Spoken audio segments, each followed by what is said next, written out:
got some solid instrumentation there. That's Izzie's Caravan, all the way from the Middle East. And we want to thank Izzie for getting up in the middle of the night to sit and chat with us. Thank you so much there, my friend. It was good to talk to you and get to hear some of how rock music translates in other parts of the world.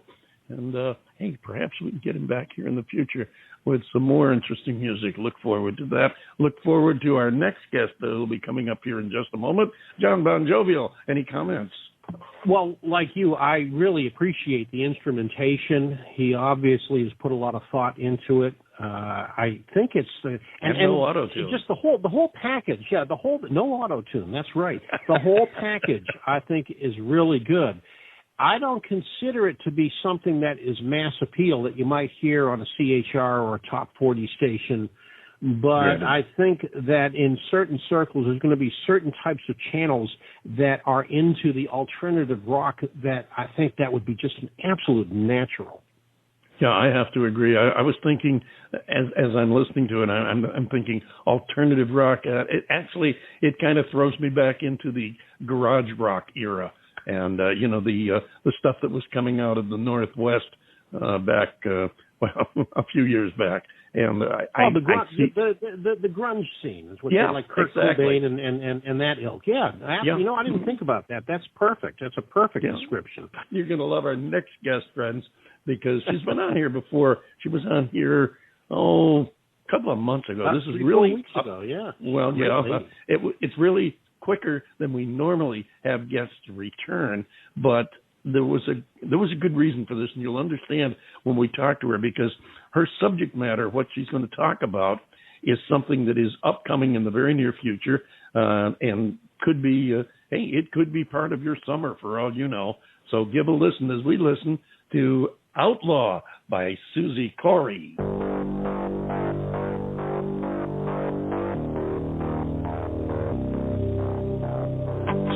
Got a fire, hot flame burning on the inside, fueled by desire.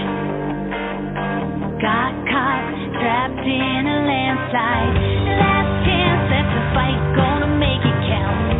Knock 'em down when they say you'll never make it now. Time to take it higher. 3, 2, 1, go. 'Cause she's an outlaw, reaching for the big stars, making up the rules now as she goes.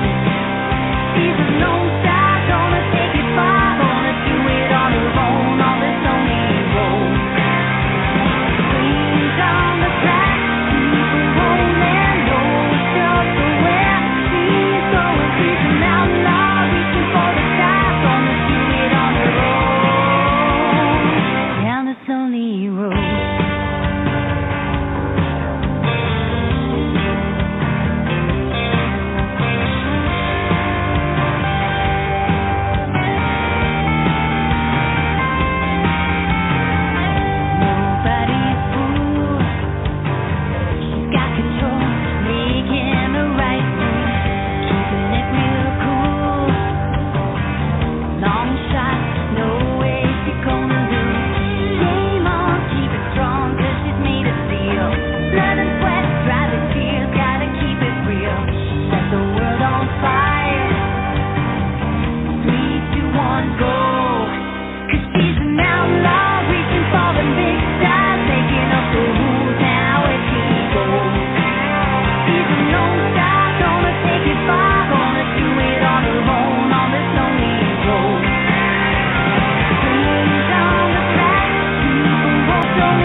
Up the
And she's back with us once again, Miss Suzi Kory. As you remember, she was here a couple of months ago, and we discussed that we wanted to have her come back and talk about some of her exciting projects, because she is really working at a lot more than just an occasional new release.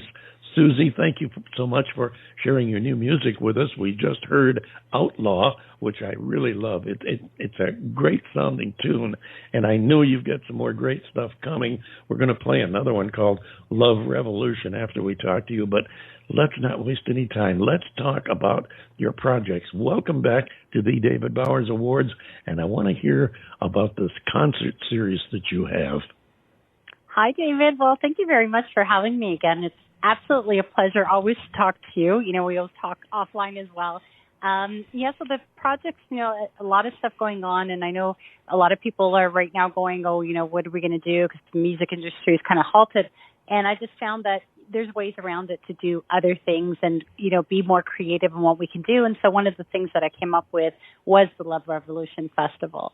And, the whole background of that story, if I'm going to give it to you in a short nutshell, was the fact that I've always loved Woodstock and the concept of that, and, just having peace, love, and music and being kind of a hippie at heart.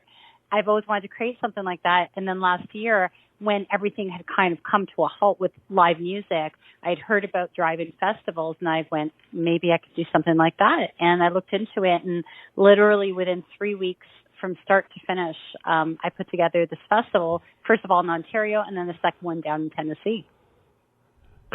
And I love it when we find what people are doing or have been doing to get around this, the shutdown because of the pandemic. And this is a great idea. I have seen the pop-up concerts, the virtual concerts and everything. And I think that it's wonderful. You've taken it one step further by making a series out of it. And before I get to my next question, tell us a little bit about the series itself, where it's going to be. Can you give us any dates? Sure. Right now we're looking at basically the same dates as last year. So I did one in Ontario in the middle of July, and then a second one in September down in Tennessee. I'm hoping to replicate that and possibly add in a couple more cities. I've put in for some funding. The Canadian government is great with giving funding for live music events, and they've just extended that even more so. So hopefully, fingers crossed, if I'm able to do that, my idea is to take the concept of these festivals, which is a country music driving festival, and take it around the world. Right now we're looking at just the two cities that I did last year, which is Caravan, Ontario, and then in Columbia, Tennessee, and we'll see where it goes after that.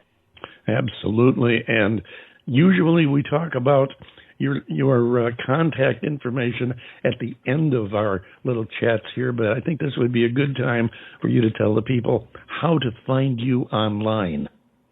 Sure. My handle on all the social media is Suzi Kory, so it's S-U-Z or Z-I, however you look at that, K-O-R-Y. So S-U-Z-I-K-O-R-Y. And the website, which is the easiest way to stay updated about everything, is www.suzikory.com. And I encourage my listeners, if you didn't get that, if you forget it, or you need any more information, don't hesitate. Give me a shout, because my email is very easy to remember. I do it on purpose so that I'll remember it. It's David at TheDavidBowersAwards.com. Plain and simple. Drop me a line. I'll be sure and put you in contact with Suzi. Now, Suzi, before I give my partner, John Levin, a chance to come in here and say something, I want to get you to tell about the other reason or the other factor that you have injected into this concert series, and that being the equality of the entertainers. Yeah, there's, first of all, number one thing for me was having independent artists, so people who aren't necessarily signed to labels, just to give them a platform to be able to be on a stage of a, festival.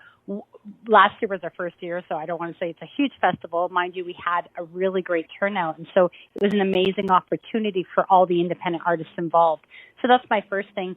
But of course, the second thing is to have, whether it's male, female, just equality in all of that. And I know a lot of times people will, in order to counteract, where it's all male or predominantly male, they'll do all female or predominantly female.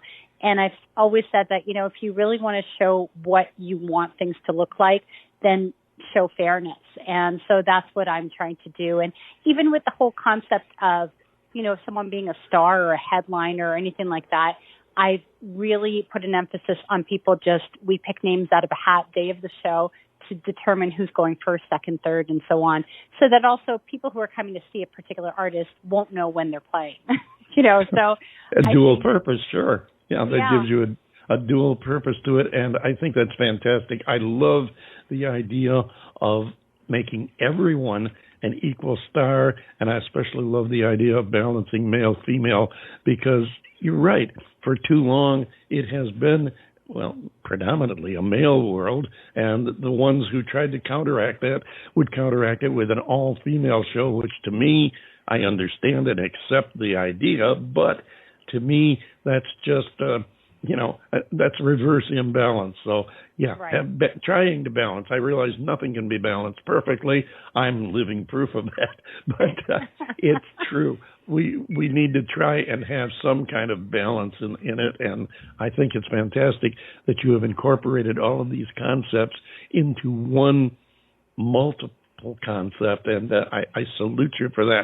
John Bon Jovial, I just know you want to jump in here and say something. Go for it. Well, what I want to touch on, and I think that you may have started to touch on it briefly, Suzi, is touring. When it's time to tour, everybody's saying that this whole thing with the pandemic ending is going to give people a whole new outlook, a new way of doing things, and I'm wondering if there is going to be any additional flexibility that maybe you didn't have before, maybe additional pressures you can put on management that and advantages that you didn't have before to be able to get out on stage, to be able to be more of a headliner than a background. And not indicating that you've ever been that way, but I'm asking strictly out of ignorance. Is there any way that you're going to be able to to basically have a greater say in what you do? Yeah, and I get what you're talking about 100%, because, it's kind of leverage, right? If you've created something like a festival and so on, it raises your profile, and then that will hopefully get you bigger or better shows. I think the thing for me is always to practice what I preach. So if in my own festival I'm saying, there's no headliner here, then I don't make it my focus to necessarily be a headliner.